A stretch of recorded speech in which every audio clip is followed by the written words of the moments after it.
Assalamualaikum warahmatullahi wabarakatuh. Saya Rini Anggraini dari Prodi Pendidikan Masyarakat.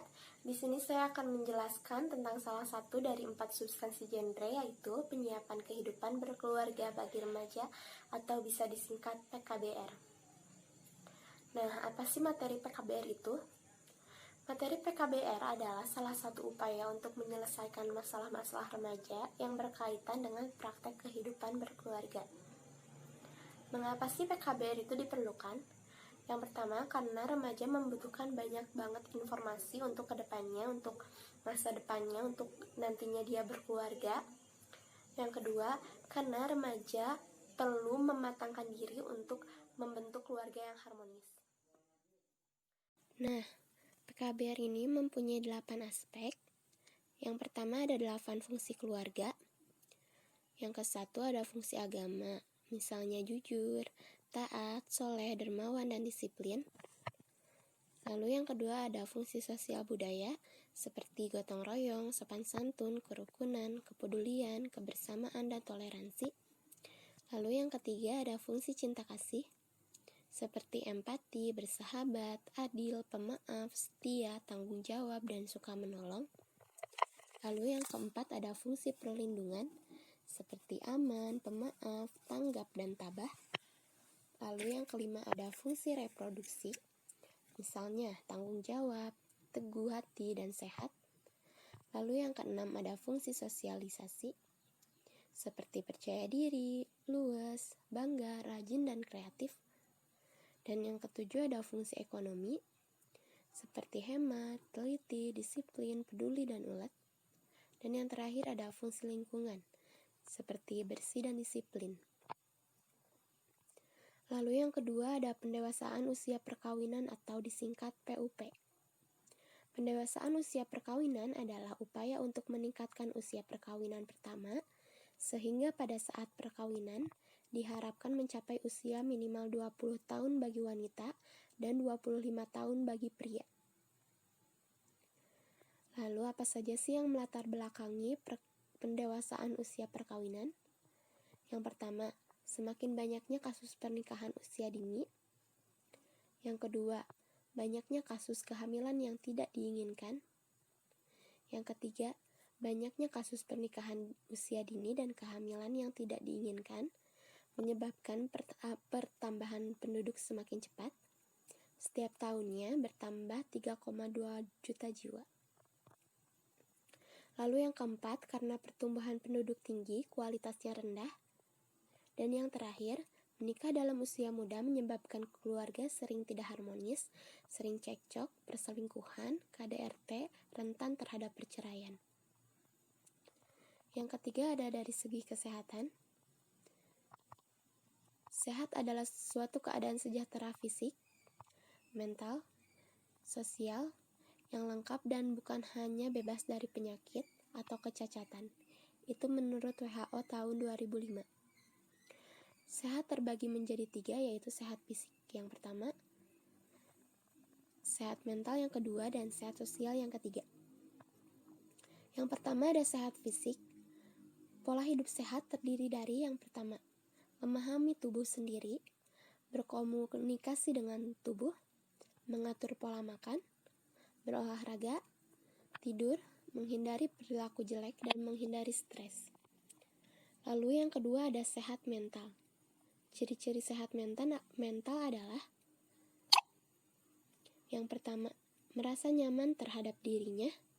Yang kedua, merasa nyaman berhubungan dengan orang lain. Yang ketiga, mampu memenuhi kebutuhan hidup. Lalu yang terakhir ada sehat sosial. Sehat sosial mampu berhubungan dan berinteraksi dengan orang lain atau kelompok secara baik-baik tanpa membeda-bedakan agama, ras, suku, status sosial, ekonomi, dan politik. Lalu yang keempat ada segi ekonomi. Masalah ekonomi yang pertama ada kehilangan sumber mata pencaharian atau PHK. Yang kedua, kegagalan untuk mendapatkan pekerjaan. Yang ketiga, pengeluaran lebih besar dari pendapatan. Yang keempat, keadaan di mana keluarga tersebut selalu merasa keluarga lain lebih kaya daripada keluarganya. Dan yang kelima, kebiasaan hidup boros atau konsumtif. Jenis-jenis kebutuhan keluarga ada 3. Yang pertama primer, yang kedua sekunder, yang ketiga tersier. Lalu solusi masalah keluarga yang pertama, menganalisis pemasukan dan pengeluaran. Yang kedua, mendiskusikan dengan calon pasangan tentang impian-impian yang diinginkan. Yang ketiga, hidup hemat. Yang keempat, menabung. Yang kelima, investasi. Dan yang keenam, mencari pekerjaan tambahan. Lalu yang kelima ada dari segi psikologi ya.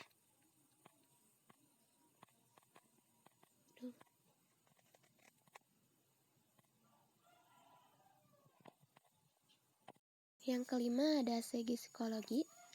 Para pemuda-pemudi jika ingin memilih pasangan, sebaiknya mempertimbangkan karena hal berikut. Yang pertama, mempunyai sifat serasi dan saling melengkapi. Yang kedua, sama-sama mempunyai keinginan untuk maju.